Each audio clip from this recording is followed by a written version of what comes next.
Shalom, sidang jemaat yang dikasihi Tuhan kita Yesus Kristus. Halo Bapak Ibu sekalian semuanya. Kembali berjumpa di dalam program Sapaan Para Gembala. Sungguh suatu anugerah yang besar ketika kita semua diberikan kesempatan berharga untuk merenungkan firman Tuhan. Di dalam anugerah Tuhan kita diberikan kesempatan kesehatan yang baik. Bapak Ibu saudara sekalian yang dikasihi Tuhan kita Yesus Kristus, kita akan merenungkan sebuah tema tentang benarkah Allah itu Maha Kasih. Jika kita bertanya kepada orang-orang Kristen sebelum masa pandemi corona ini berlangsung, apakah Anda yakin bahwa Allah itu adalah Allah yang Maha Kasih? Maka seringkali banyak orang Kristen akan dengan mudahnya berkata, tentu saya yakin Allah itu Allah yang Maha Kasih. Ketika hidup mereka dalam kondisi yang baik, ketika hidup mereka dalam kondisi yang normal, ketika hidup mereka tidak terlalu memiliki banyak masalah. Tetapi pertanyaan yang sama diajukan kepada saudara dan saya. Apakah Anda yakin Allah itu Maha Kasih?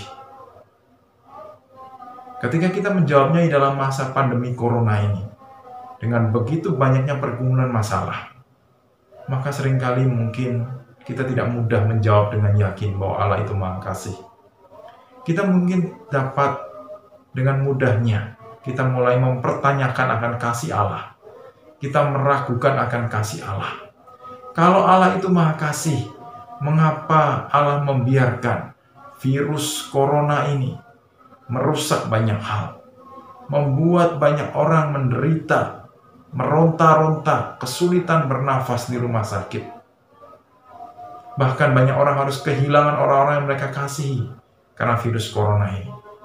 Banyak orang harus kehilangan pekerjaan mereka karena virus corona ini. Benarkah Allah itu Maha Kasih?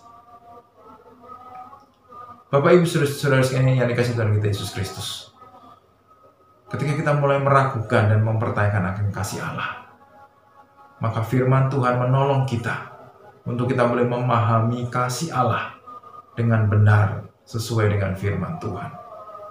Bahwa kasih Allah dibuktikan dengan salib Kristus. Tidak ada cara lain untuk dapat memahami dan mengalami kasih Allah selain kita berpaling kepada salib Kristus.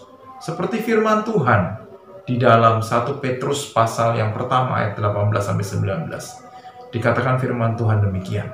Sebab kamu tahu bahwa kamu telah ditebus dari cara hidupmu yang sia-sia, yang kamu warisi dari nenek moyangmu itu, bukan dengan barang yang fana, bukan pula dengan perak atau emas, melainkan dengan darah yang mahal, yaitu darah Kristus, yang sama seperti darah anak domba, yang tak bernoda dan tak bercacat.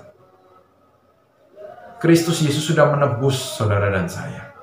Dia sudah mati di salib untuk menyelamatkan kita. Kasihnya sudah dibuktikan ketika kita masih berdosa. Tuhan sudah mengasihi kita.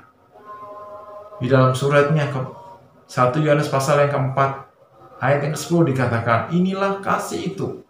Bukan kita yang telah mengasihi Allah, tetapi Allah yang telah mengasihi kita dan yang telah mengutus anaknya sebagai pendamaian bagi dosa-dosa kita. Maka untuk memahami kasih Allah,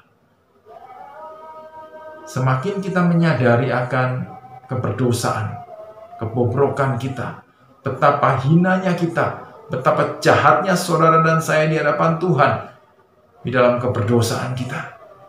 Maka ketika kita semakin menyadari keberdosaan kita, kita semakin memahami dan mengalami kasih Allah, bahwa Dia Allah yang sudah menebus dan menyelamatkan kita dengan bukti mati di atas kayu salib bagi saudara dan saya.